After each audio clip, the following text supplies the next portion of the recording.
L'ancien président de la République, Valéry Giscard d'Estaing, fondateur de l'UDF, veut éviter la catastrophe à la droite aux prochaines élections européennes. Dans un point de vue publié par le journal Le Monde, M. Giscard d'Estaing préconise une seule liste à droite et affiche sa préférence pour Philippe Séguin à sa tête. Imaginez la réaction de l'opinion publique sur un sujet où, je vous répète, depuis 1993, on a gouverné ensemble les mêmes. Se présenter 4 listes et dire aux gens vous allez choisir en sachant qu'aucune d'entre elles ne peut être devant la liste socialiste. Imaginez le dommage politique fait en France. Donc je crois que les centristes comme les autres, ce sont des gens qui veulent l'intérêt national.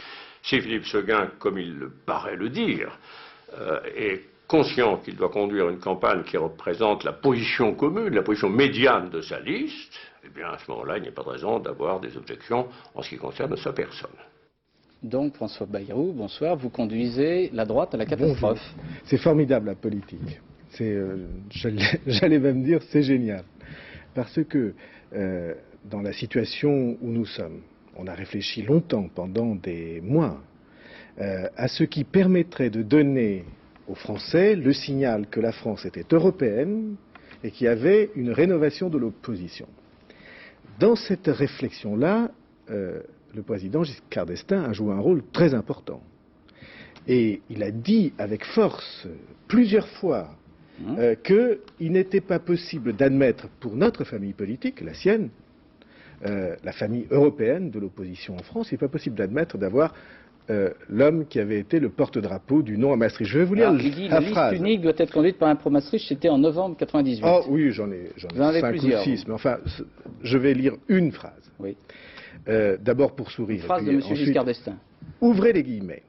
Il va de soi qu'une liste unique de l'opposition ne peut être conduite que par une personnalité qui a une position claire en faveur de la construction européenne et qui n'a pas voté contre Maastricht. Alors qu'est-ce qui se passe? Il a perdu la tête, il veut la place, votre place, qu'est-ce qui se passe? Et c'est à partir de cela, de déclarations comme celle-là, M.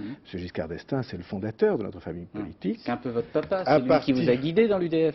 Disons que j'ai beaucoup de respect et d'affection pour lui. Donc vous Mais c'est à partir de déclarations comme celle-là que l'UDF tout entière, à l'unanimité, 2500 personnes présentes, a décidé qu'il fallait aller jusqu'au bout. Alors qu'est-ce que ça veut dire tout ça? Donnez-moi votre interprétation. Au fond, ça veut dire 2 choses.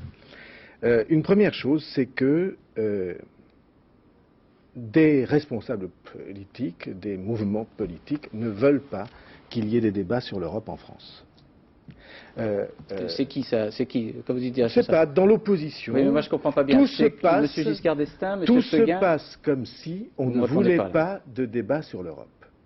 C'est la grande question de notre avenir et on propose de mettre sur la même liste ceux qui sont pour, ceux qui sont contre, ceux qui s'opposaient et ceux qui, au contraire, construisaient. Pardon, mais M. Giscard d'Estaing écrit dans le journal Le Monde qu'au fond, vous n'avez pas de divergence sur le fond, vous avez géré le pays même ensemble, donc il n'y a pas de raison de ne pas y aller ensemble.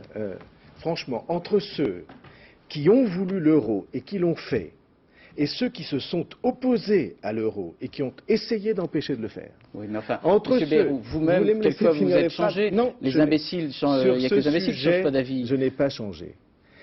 Parce que les convictions sont plus importantes que tout. Je vais vous dire, une des raisons, si on veut chercher ensemble les raisons pour lesquelles les Français ne votent plus, ne participent plus, s'abstiennent, il ne faut pas chercher plus loin.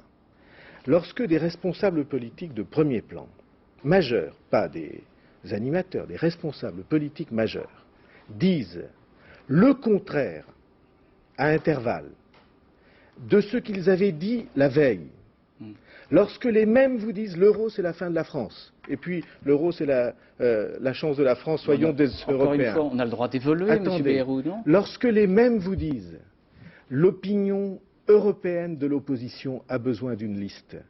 Et puis lorsqu'ils vous disent il ne faut plus faire cette liste, ben les gens, le contrat de confiance est rompu. Alors, ils ne peuvent plus faire confiance à la parole politique. Bon, alors, très concrètement, est-ce que vous irez à une réunion que souhaite M. Giscard d'Estaing avec M. Séguin et M. Madeleine? Est-ce que, au fond, vous allez peut-être un peu caler? On dit toujours que les centristes, ils sont un peu mous et qu'au bout d'un moment, ils calent, ils vont pas jusqu'à l'affrontement. Peut-être on découvrira que ce n'est pas une règle sans exception. C'est-à-dire vous n'allez pas à la réunion? Je vais vous dire.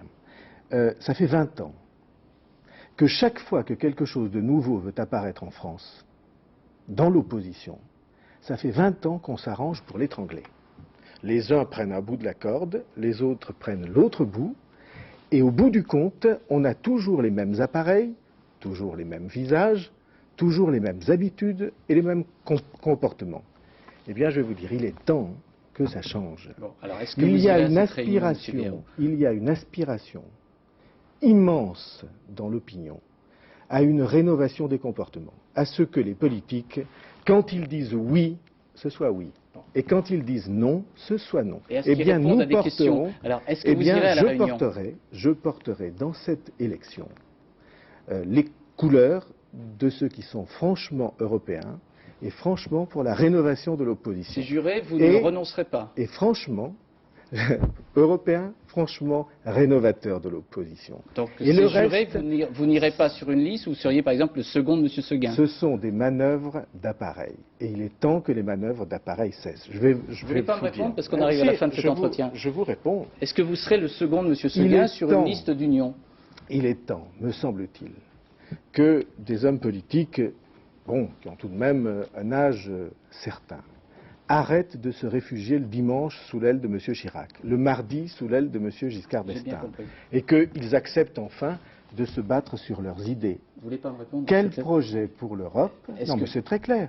Vous n'irez pas. Je proposerai notre projet pour l'Europe, la grande Union européenne dont nous avons besoin pour que l'Europe soit pas ridiculisée comme au Kosovo, on vient de le voir à l'instant. Monsieur Bayrou, vous n'irez pas à cette réunion et vous ne serez jamais le second de M. Seguin sur une liste européenne? Je porterai notre projet sous nos couleurs. Vous n'irez pas à la réunion, vous ne serez jamais le second. C'est bien ça, j'ai bien compris. Merci, Monsieur Bayrou.